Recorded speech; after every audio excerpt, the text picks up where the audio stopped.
Assalamualaikum warahmatullahi wabarakatuh. Perkenalkan, kami dari kelompok 6 kelas S1 Kesehatan Masyarakat tingkat 2 ingin memaparkan mengenai hipertensi pada remaja.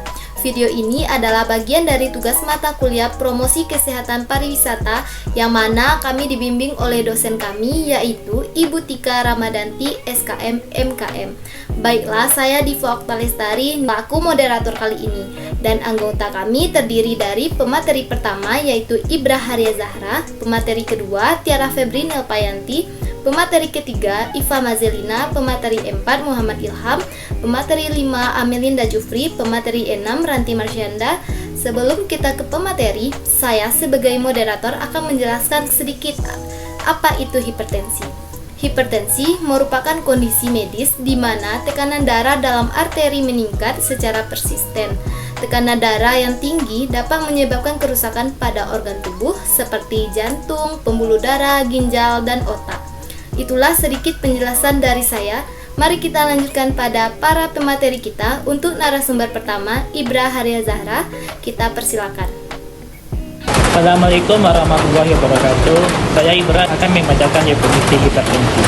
Hipertensi adalah kondisi ketika tekanan darah berada pada angka 140 sampai 90 mmHg atau lebih.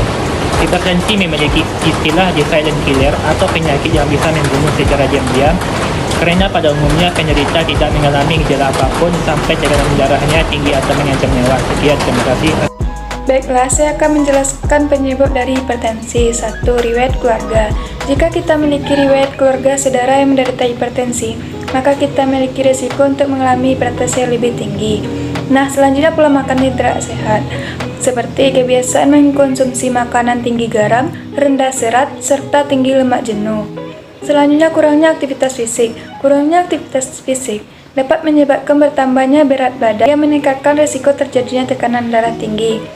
Nah, selanjutnya obesitas. Obesitas ketidakseimbangan antara asupan makanan dengan pengeluaran energi.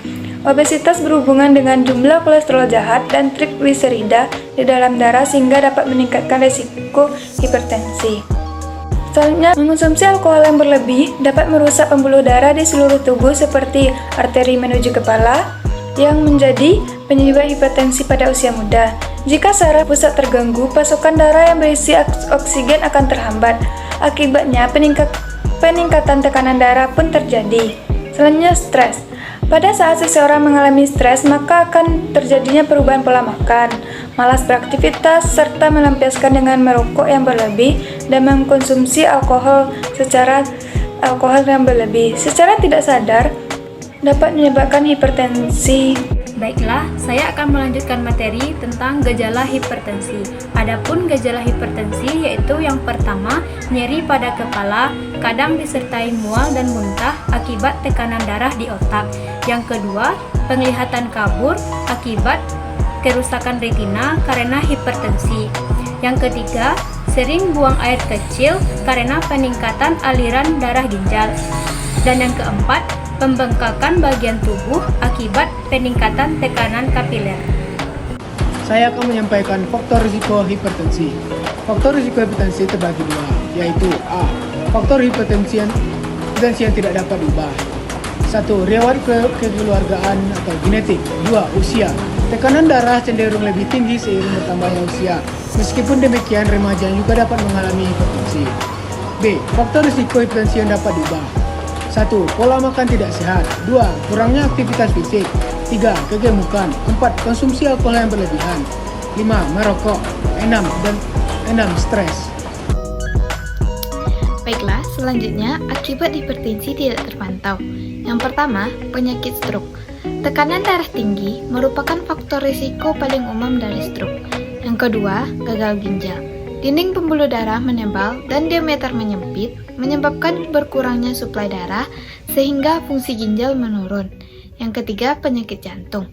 Kemudian yang keempat, retinopati.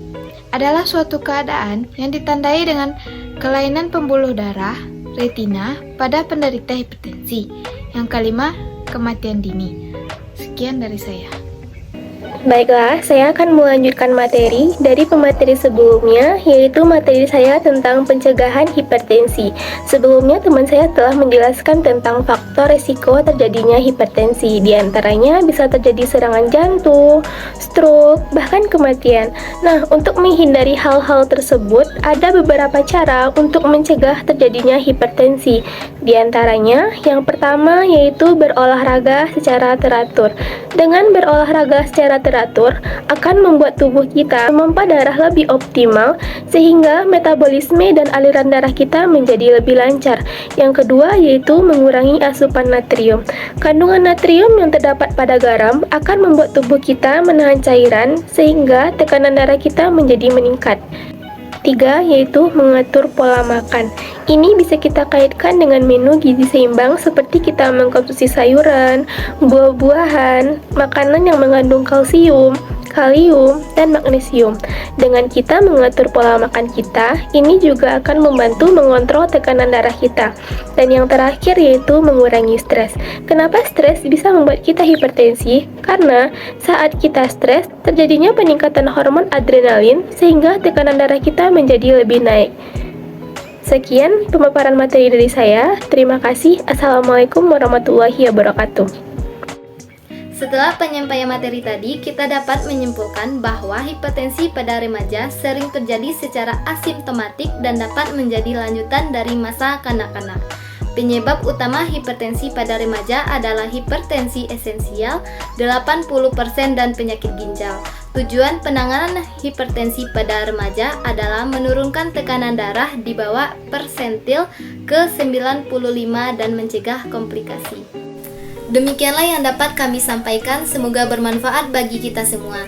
Sebelumnya, kami mengucapkan terima kasih kepada Ibu Tika Ramadanti SKM MKM yang telah mengarahkan kami dalam membuat tugas ini. Dan kami mohon maaf sebesar-besarnya apabila dalam penyampaian materi tadi mungkin ada kesalahan kata. Kami sudahi dengan wassalamualaikum warahmatullahi wabarakatuh.